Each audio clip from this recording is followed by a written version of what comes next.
Boa tarde. Boa tarde a todos. Boa tarde, Excelência. Boa tarde, Excelência. Cumprimentar inicialmente o Procurador-Geral da República, o professor Paulo Goneu, uma satisfação a presença de Excelência aqui.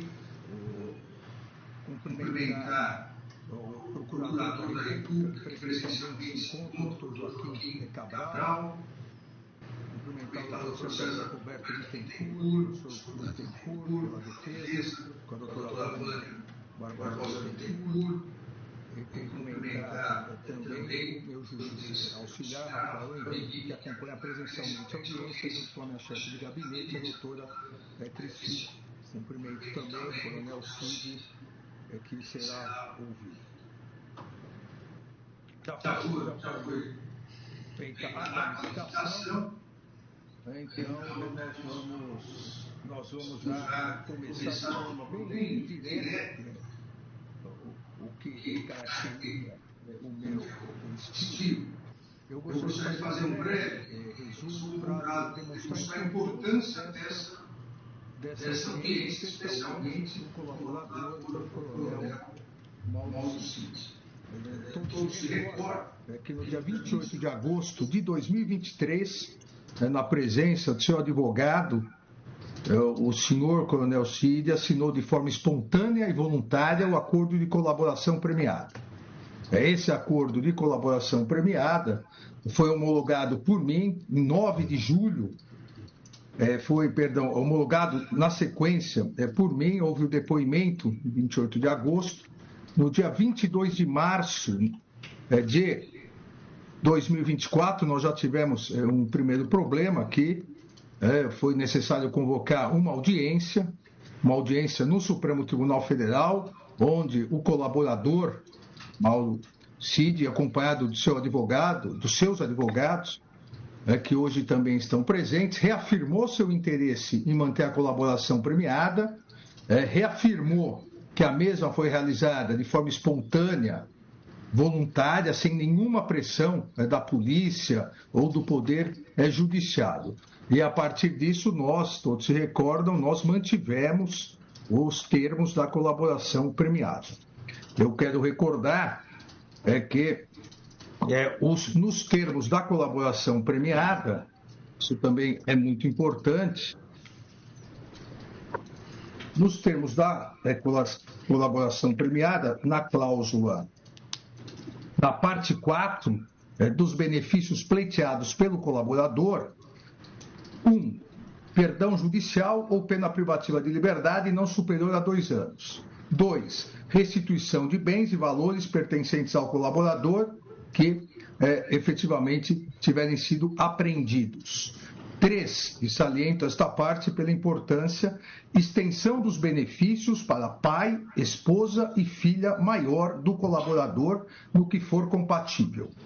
E 4. Ação da Polícia Federal visando garantir a segurança do colaborador e seus familiares, bem como medidas visando garantir o sigilo dos atos de colaboração. Esses são os benefícios pleiteados. Agora, o colaborador tem também, não só benefícios, tem também obrigações. E as obrigações, a maior delas, das obrigações é falar a verdade, é não se omitir, não se contradizer. Não há na colaboração premiada essa ideia de que só respondo o que me perguntam. Não. O colaborador ou colabora com dados efetivos, até porque há um requisito essencial para que os benefícios sejam concedidos, a efetividade da colaboração. Se não houver efetividade da colaboração, se a colaboração em nada auxiliou, não há porquê, dentro dessa ideia de justiça colaborativa, justiça premial, se dar os benefícios. Então, a questão aqui é muito importante em relação à veracidade das informações e, mais do que isso, a não omissão das informações importantes. E por que digo isso? E peço também uma atenção especial aqui do colaborador e de seus advogados. Após essa nova fase da investigação, onde vários documentos foram juntados aos autos, onde celulares, mensagens de celulares, mensagens de computadores, novos laudos foram juntados, se percebeu que há uma série de omissões e uma série de contradições, eu diria aqui com todo respeito, uma série de mentiras na colaboração premiada. Isso fez com que, e dentro da lealdade processual que cabe a todos nós, magistrado, membros do Ministério Público e advogados, isso fez com que na terça-feira a Polícia Federal encaminhasse um relatório dizendo, abre aspas, o cotejo dos elementos probatórios identificados revela que o colaborador omitiu informações relevantes para o esclarecimento dos fatos investigados, em tentativa de minimizar a gravidade dos fatos. Fecha aspas. A partir disso, eu solicitei ao eminente Procurador-Geral da República, na própria terça-feira, um parecer sobre a questão. O Procurador-Geral da República, analisando essa questão, analisando até aquele momento o descumprimento, abre aspas, o descumprimento dos termos acordados torna necessária a medida mais grave ante a existência de indícios concretos da atuação de Mauro César Barbosa Cid como articulador de atos voltados à abolição do Estado Democrático de Direito, o Procurador-Geral da República conclui solicitando, manifestando-se, pela decretação da prisão preventiva do colaborador. Por que fiz esse breve resumo? Porque essa audiência foi convocada como mais uma tentativa de permitir ao colaborador que preste as informações verdadeiras. Já há o pedido da Polícia Federal, já há o parecer favorável da Procuradoria-Geral da República pela imediata decretação da prisão, do retorno à prisão do colaborador. Então, aqui é importante, e exatamente por isso, a fim de possibilitar uma reflexão maior do colaborador com seus advogados, para que esclareça omissões, contradições na sua colaboração, sob pena não só da decretação de prisão, como também da cessação da consequente rescisão da colaboração, e eventual rescisão englobará inclusive a continuidade das investigações e responsabilização do pai do investigado, de sua esposa e de sua filha maior. Eu gostaria de saber se o colaborador está plenamente ciente das consequências da manutenção dessas omissões e contradições. Sim, senhor.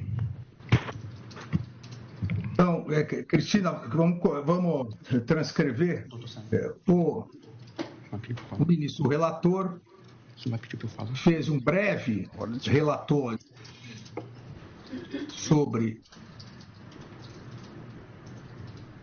a colaboração, o acordo de colaboração premiada, os termos pelos quais a Polícia Federal e o colaborador chegaram ao acordo.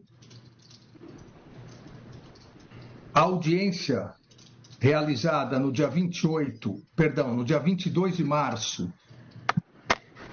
de 2024, onde o colaborador, na presença de seus advogados, reafirmou seu interesse em manter a colaboração premiada, tendo também reafirmado que a mesma foi realizada de forma espontânea e voluntária, sem nenhuma pressão da polícia ou do Poder Judiciário,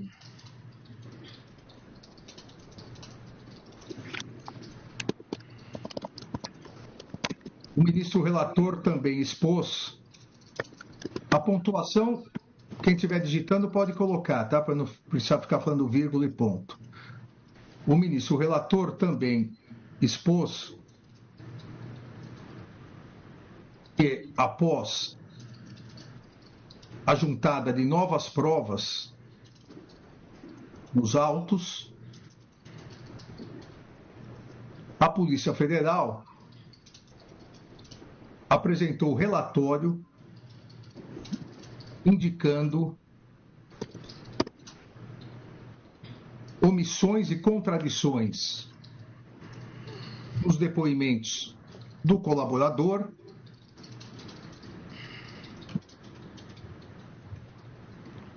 na, entre aspas, tentativa de minimizar a gravidade dos fatos, fecha aspas.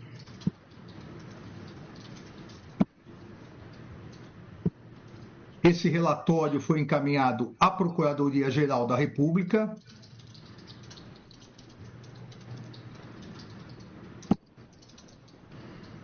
e manifestou-se pela decretação da prisão preventiva de Mauro César Barbosa Cid.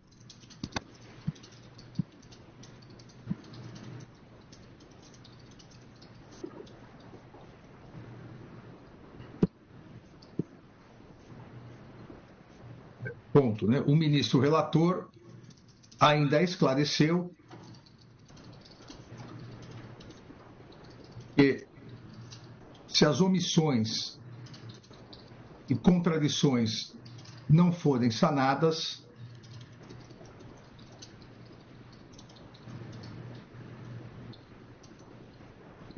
nos termos da legislação vigente, isso poderá acarretar a decretação da prisão preventiva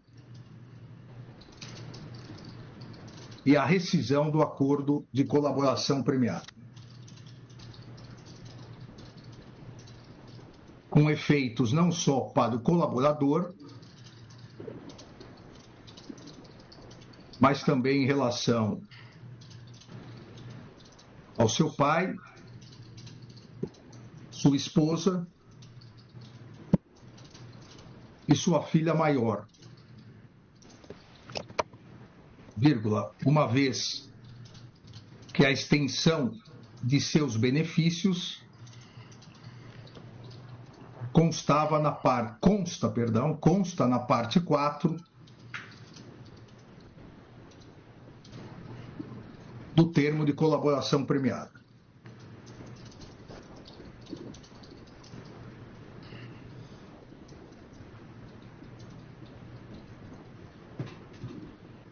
Ok?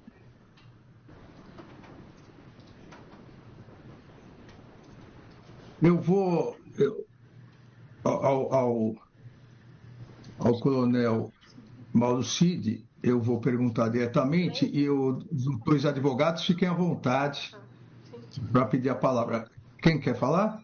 Sou eu, Vânia. Por favor, doutora. Antes de mais nada, a defesa gostaria de agradecer pelo senhor ter nos convocado e dizer que a defesa também foi pega de surpresa com esses fatos novos, essa operação nova. Então, nós conversamos com o nosso cliente e ele está disposto a falar sim, a revelar os fatos que ele sabe, porque mentir ele não pode, né? Como Vossa Excelência mesmo disse. Mas ele certamente tem fatos que interessam a investigação e nós gostaríamos também de ressaltar que nas outras operações, tanto das joias, das vacinas, o coronel Cid ele colaborou muito bem. E também com essa operação, com essa investigação do 8 de janeiro.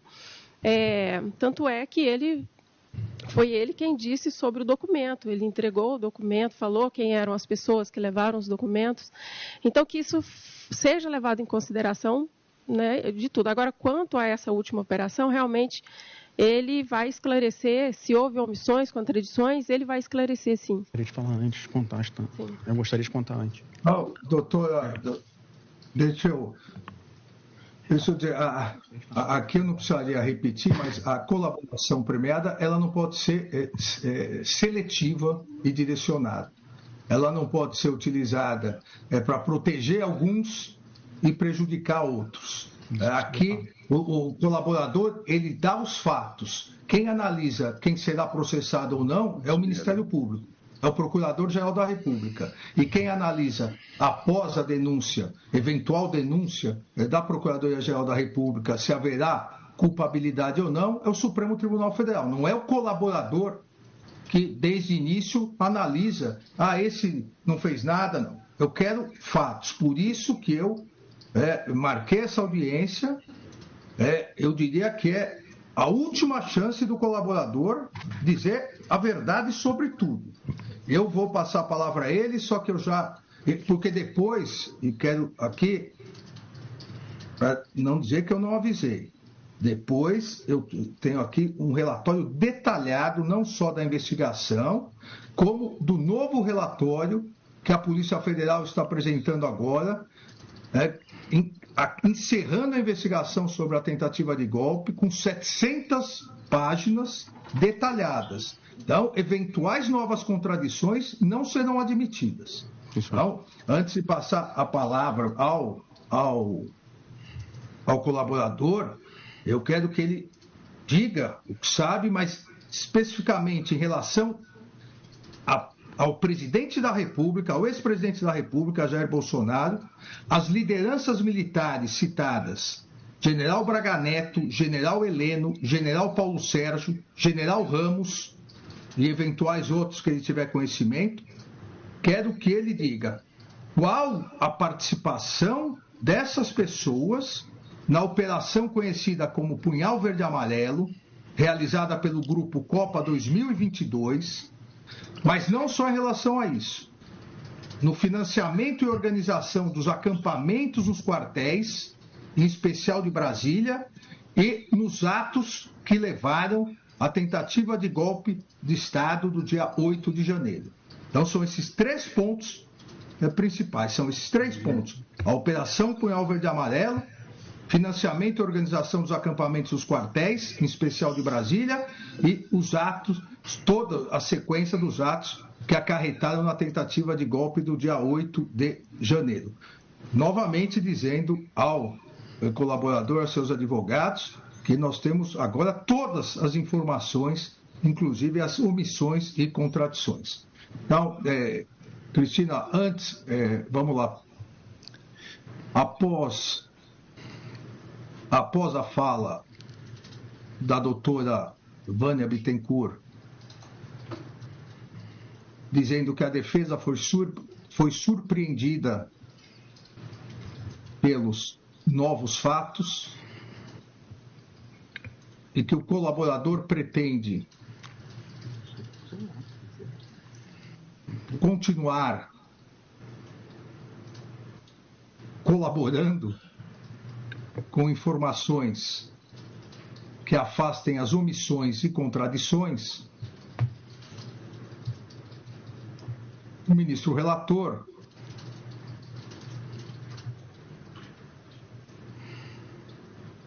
indagou inicialmente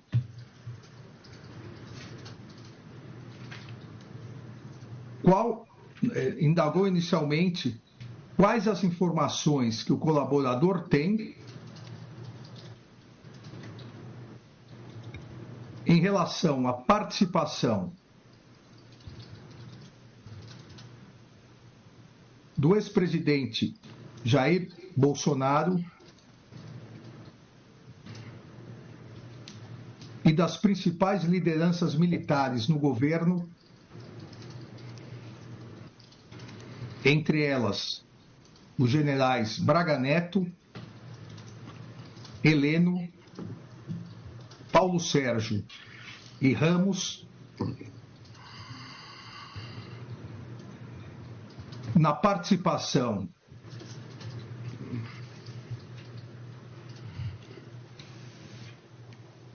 da operação conhecida como Punhal Verde Amarelo. Punhal Verde Amarelo, coloca entre aspas, por favor.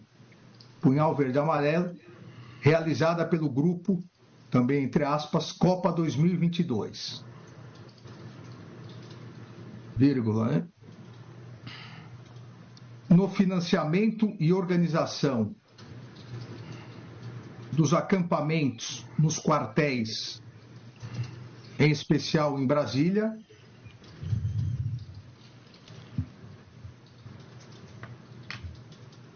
e na preparação, financiamento e execução nos atos que geraram a tentativa de golpe do dia 8 de janeiro de 2023. Palavra com o colaborador, Coronel Cid. Excelência, pela ordem.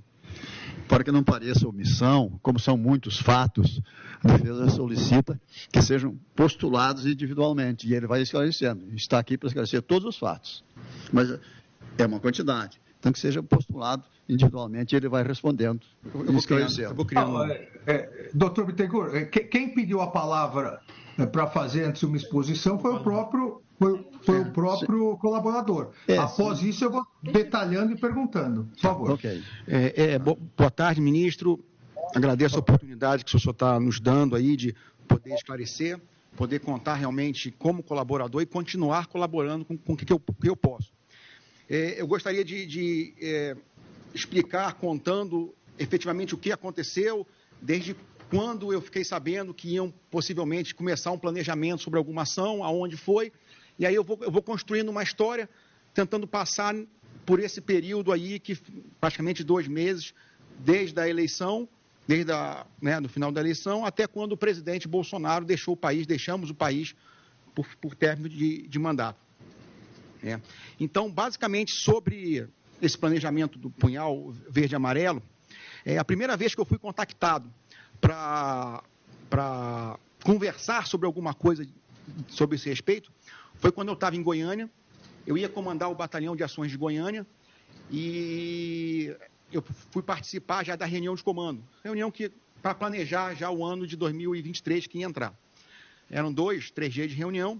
E numa dessas noites, quando eu tinha acabado a atividade, eu fui procurado, pelo de Oliveira e pelo Ferreira Lima, que são colegas de trabalho meu, e a data foi entre 10 e 11 de novembro, 9, 10 ou 11 de novembro, em que eles expressavam a indignação com o que estava acontecendo no país, que alguma coisa tinha que ser feita, tinha uma mobilização de massa muito grande, que o Exército tinha que fazer alguma coisa, que o presidente não podia se omitir, que os generais não podiam se omitir, e que eles estavam propostos a fazer alguma ação que gerasse alguma mobilização de massa, que pudesse causar um caos institucional, alguma coisa, que pudesse levar a uma decretação de um estado de defesa, de sítio, e alguma coisa nesse sentido.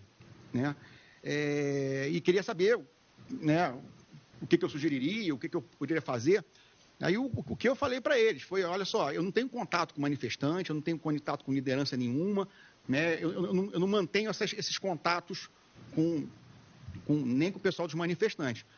E eles sugeriram conversar com o general Braga Neto, que o general Braga Neto, ele que mantinha o contato aí com os manifestantes, com o pessoal dos acampamentos na frente dos quartéis, que tinha essa ligação, digamos, mais popular, ligação com o pessoal do agro, e ligação, obviamente, com o presidente Bolsonaro. Então, isso foi dia 10 ou 11, dia 11, quando eu retornei, dia 12, nós fomos na casa do general Braga Neto, na casa do general Braga Neto. Só um minutinho, Nelson. O nome das duas pessoas... É o de Oliveira, o coronel de Oliveira e o coronel Ferreira Lima. Tá, o coronel Oliveira, ótimo. Isso. E o Ferreira Lima. Isso. Por favor, pode continuar. Sim, senhor. Aí eu estava no Alvorado, expediente normal no sábado. Quando eles chegaram, eles me encontraram ali, a gente marcou na banca de jornal perto da casa do general, nos encontramos e fomos lá. O de Oliveira já conhecia o general Braga Neto anteriormente, parece que já tinha servido com ele no Rio, na intervenção, com trabalho de forças especiais, tinha uma ligação muito próxima ao general, próxima não, funcionalmente naquele momento, né? Então já conhecia ele de outros trabalhos.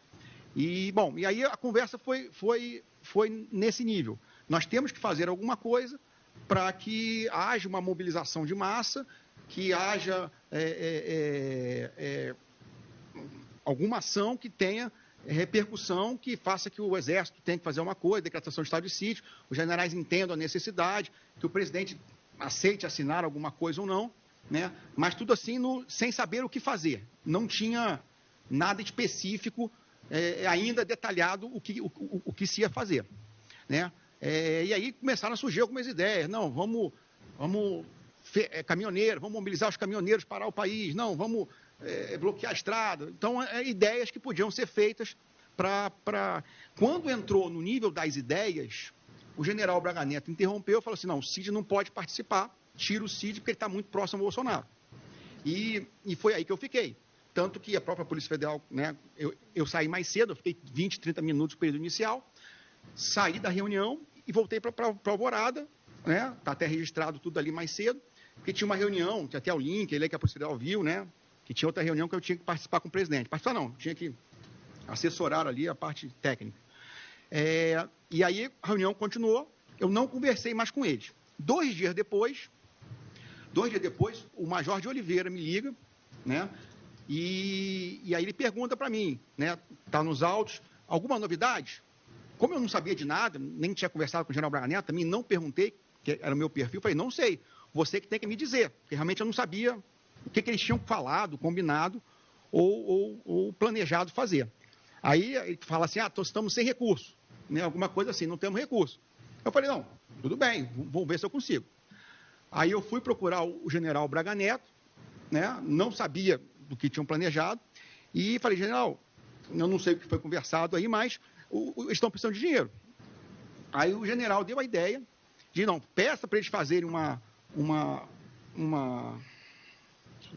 solicitação, o que eles precisam inicialmente, e nós vamos ver se o partido consegue bancar alguma coisa, né? Tanto que inicialmente, até pelo início das conversas, até na minha conversa com isso, eu falei, não, tem que trazer o pessoal do Rio. Eu achava que eles queriam encorpar as manifestações, trazer grupo de motoqueiro, né, para poder encorpar e ter um pessoal conhecido, digamos assim, na mão. Aí ele me manda o primeiro documento, que foi aquele Copa 2022, que a Polícia Federal não conseguiu abrir. Naquele documento estava descrito que eles precisavam de hotel, carro, passagem aérea, né, alguns dados. O valor de 100 mil, inicialmente, fui eu que falei, assim, até de maneira brincando, né, não tinha nem ideia de gasto. E o general Braga Neto me orientou a perguntar se o partido poderia custear isso aí. Aí eu fui conversar com o coronel lá, que era responsável pelo partido, não me recordo o nome dele, inclusive ele viu o documento, eu imprimi o documento e mostrei para ele o documento, né, esse documento, o inicial, que tinha só as relações. Aí ele falou que o partido não podia, né, trazer manifestante ou apoiar com esse tipo de material. Aí eu voltei no general Braga Neto, e o general Braga Neto falou assim, não, vou dar o jeito, vou tentar conseguir por outros caminhos. Aí eu não me recordo a data, mas talvez que 1 ou 2 semanas depois, o general Braga Neto me entrega dinheiro. Ele acho que foi, eu não me engano, mas eu creio que foi quando o de Oliveira esteve no Planalto, no Alvorada, né? Ele me entregou era tipo uma coisinha de vinho assim, aquele de presente de vinho, com dinheiro. Eu não contei, não sei quanto, estava grampeado, né? E aí o de Oliveira veio buscar o dinheiro. Então eu peguei o dinheiro e passei para o de Oliveira. Depois, no dia 9, se eu não estou enganado... Isso foi mais ou menos que dia, coronel? Ministro, eu acho que esse dia foi... Acho que foi dia 9... Eu não me lembro, mas foi a data que o de Oliveira ele teve na Alvorada. Eu não sei se foi... Tá bem, pode continuar. Só que também a Procuradoria, assim como os advogados, o nosso Procurador-Geral e o Procurador que acompanham, a qualquer momento fiquem livres para perguntar o que